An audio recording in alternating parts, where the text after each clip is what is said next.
Did it get you? Hey, that was a good one. I don't know. He was crossed with a diamondback rattler or something. It's still burning. I ran. Let me see. Where'd it get you at? Right there. It ain't nothing, but man, it is like fire. He got me good. I never even seen him coming. Well, no, because they were inside of that little cap. I don't think you could have seen them coming even if you tried. Oof. Whenever you went to set that boat on the ball, that's where they came out of. So, I mean, maybe the nest was up in there then.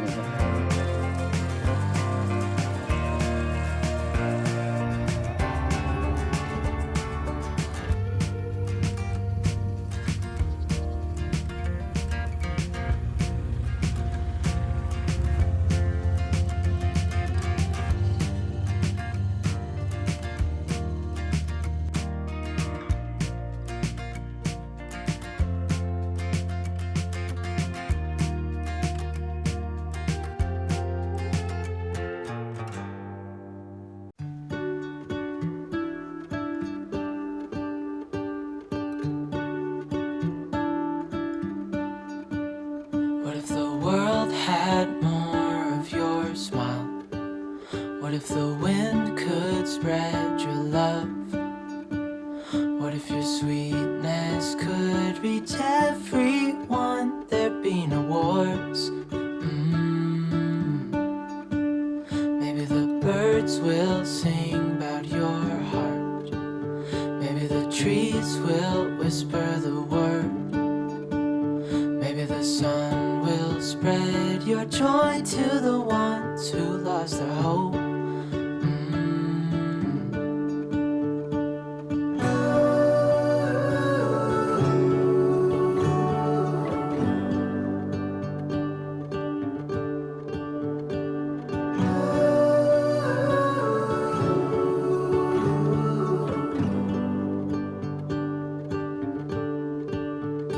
You fill my head with roses. I can't help but dream away. Standing on a field with you and flowers everywhere. Maybe there is a star with your name. One thing I know is that there should be. There is no one who has a heart as pure, no, not like yours.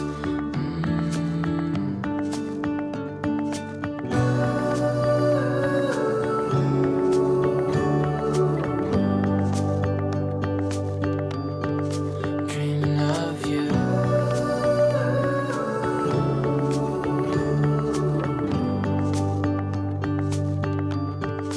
Dreaming of you. Dreaming of you. Dreaming of you. Dreaming of you. Dreaming of you. Dreaming of you. What if the world had more of your smile? What if the wind could spread your love? What if your sweetness could reach everyone? There'd be no wars.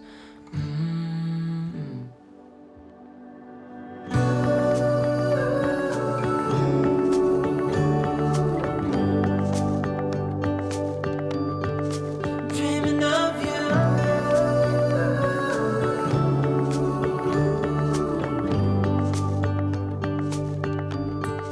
Dreaming of you.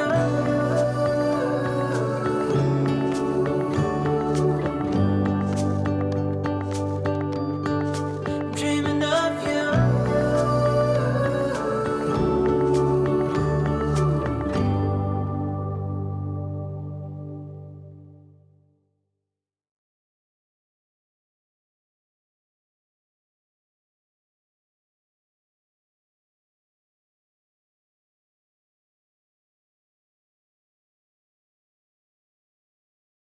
y'all know one thing about living out here, there's always grass to be cut.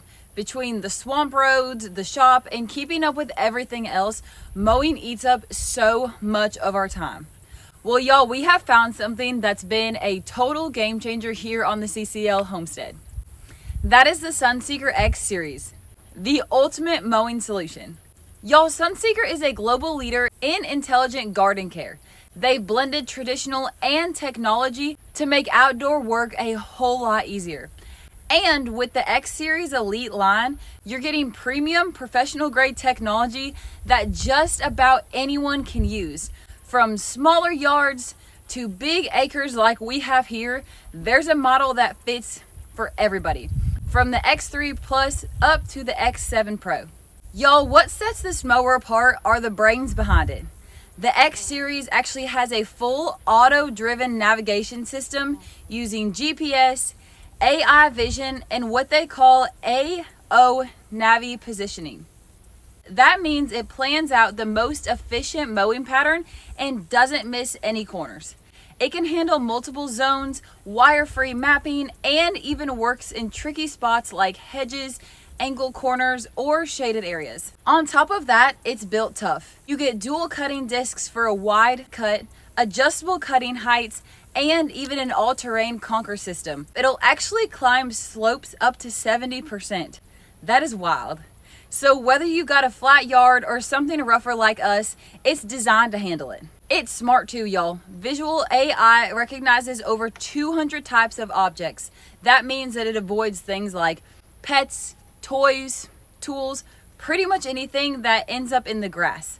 And it doesn't just cut the corners, it actually trims right up to the edges, rides the borders, and leaves those perfect lines you want to see when you're walking out onto your lawn. Y'all, that's one of the biggest things here. We have a huge mower, but we can never get it in around the slab or in the front of our house or on the slab on the other side. There's so many things that we need to go around here, and it takes forever to move everything. This solves that problem. And y'all, the best part is it's actually run from the Sunseeker app, so it's all manageable right there on your phone. You can manage zones, set schedules, and let it do all the things while you're working on something else. Like, maybe not working on something else, maybe going to the swamp to fish like we are today. For us, that means a lot more time that we can spend at the shop and less time pushing the mower in this Louisiana heat. So if you're looking for a mower that's smart, tough, and gives you back hours every week, check out the Sunseeker X Series. I'll be dropping the link down below so y'all can see all the models and find the right one that fits your yard. Trust me, y'all, once you see it work, you won't go back to mowing the old way. So thank you, Sunseeker, for sponsoring this video, and we got some fish to catch. I'm excited. Y'all, we just got back here, and I don't know if you're gonna be able to see it or not, but, oh, the quality is not very good because it's raining, but there's a little alligator swimming away. See him out there?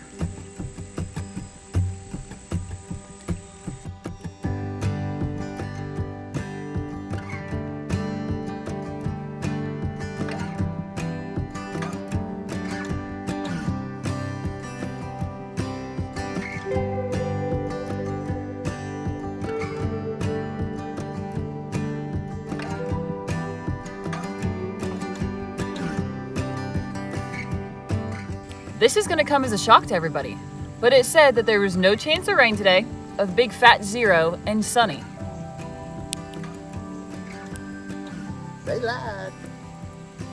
So, but, what'd you say the good conditions are? If it's overcast, pressure's right, it's cool, it's been hot, got a little change in the weather, it's all in the right direction, low pressure, should be good. So, the plan is to go park over here underneath these trees and fish off the boat still. Get us a little rain protection and go from there. Big old natural umbrella.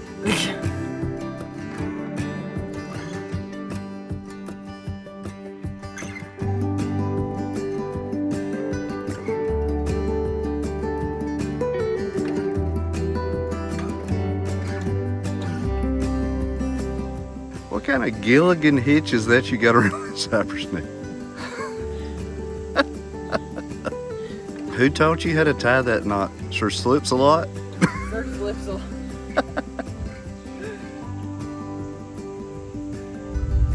This is Jim's go-to. He calls this a worm. Not really sure why, because I'm 99% positive that's a lizard. Actually, let me even go as far as to say it's 100% a lizard. What would y'all vote? Everything's a plastic worm that's a plastic. You know what I mean? I don't know. Yeah, would y'all say that this is a lizard or a worm? Now, this is one of those weird things. Some people say that makes no difference. Do y'all see the little hump in his back? But it looks completely unnatural. And I don't know, I've just always had better luck. If you just take that head and you pull it down that worm hook a little bit, and you straighten this body up just a scotch, and it makes it look more natural when it's going through the water. I don't know if the bass has ever seen a camel lizard or not, so pretty sure he's seen a straighter lizard.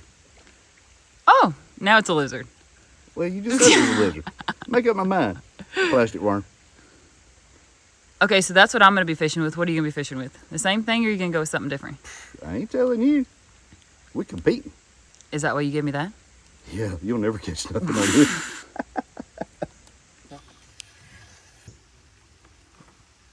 Now I got to get my business fixed up here. You know, I absolutely hate fishing sitting down in a boat. But what I have learned in the past is that me and Lydia both can't stand up in the boat and fish at the same time. That usually results in something that is unfavorable. That rain is just not wanting to cooperate, is it? I'm going to go with the same thing, but I'm going to go with the Magnum. The what? You want big fish? You got to use big bait. Now the secret weapon. Garlic dipping glue. Just a little bit. I don't know what it is about this garlic, but I just dipped the tip of the tail in there, just like that. And I don't know if that chartreuse color helps any, but it will help them hold on whenever they bite. What about me? I can't have any trade secret. There you go. Thank you.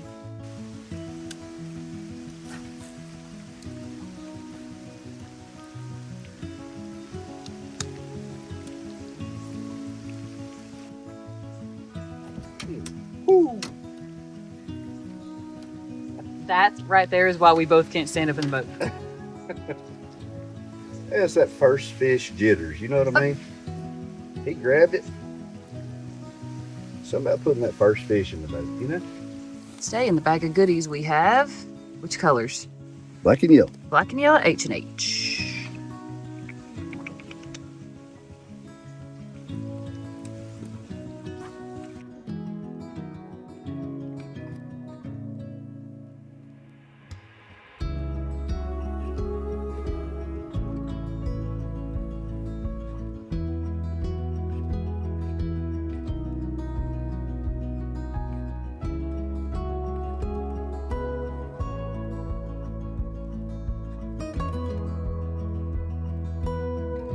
This is a little alligator gar, and he ain't got nothing but teeth.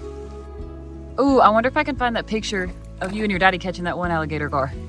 Oh, I don't know. I Probably feel around like- somewhere. He was slightly bigger than that.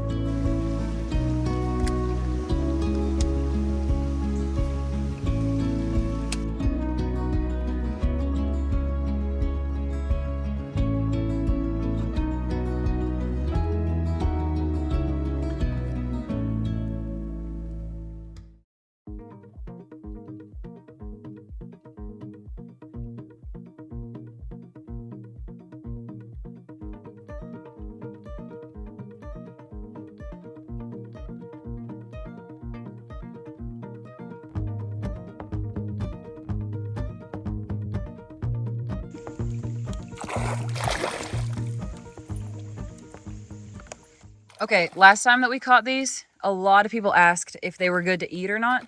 Some people do eat them. I don't. For what reason?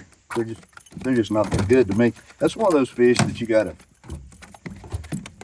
in my opinion, you'd have to boil it, take the meat off, mix it with potatoes and vegetables and stuff like that, roll it and cook it that way. That's just my opinion. Now, some people love them. Does it just have a strong taste or what? The meat's just got kind of a funky texture, and it's usually, I know this is kind of weird to say, but it tastes fishy. But one thing you don't want to do is stick your digits in that mouth, because you will regret it. They'll have a strong jaw and a strong bite. So, and they're slimy. So I like to just grab them with some pliers like that and just whoop, catch and release. All right, update everybody. That's 4-0. In case anybody is keeping count. Sadly, I am. Still nothing worthy to put in the boat.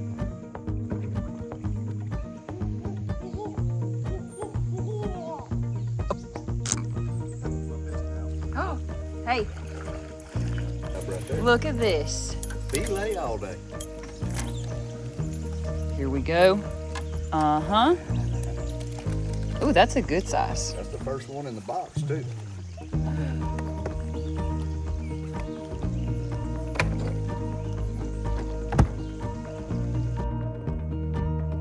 Okay, so now am I in the lead? I believe you are. One. All that little trash fish that I caught don't really count. It's the only thing that goes in that ice chest that's going to feed us.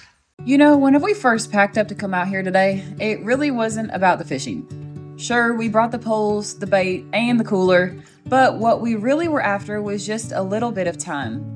Time where the phones aren't buzzing, where we're not running around 100 miles an hour, and where it's just me, Jim, and the water. There's something about being out here that just slows life down, y'all. You start to notice the sounds of the water hitting the bank, the way the trees are moving, when the wind comes through, and for just a minute, it feels like the whole world is just taking a breath with you. Out here, it really doesn't matter if we catch 10 fish or no fish at all. What matters is the talking, the laughs, and sometimes the quiet. Because even that feels good whenever you're with somebody who you love to be around. Life gets so busy that it's easy to forget what really matters. But when you're sitting side by side, waiting for a line to tug, you're reminded that these simple moments end up being the ones that you'll carry with you. And hey, you know what? If nothing else, at least Jim didn't fall in this time. Now that, my friends, is what we call a successful fishing trip.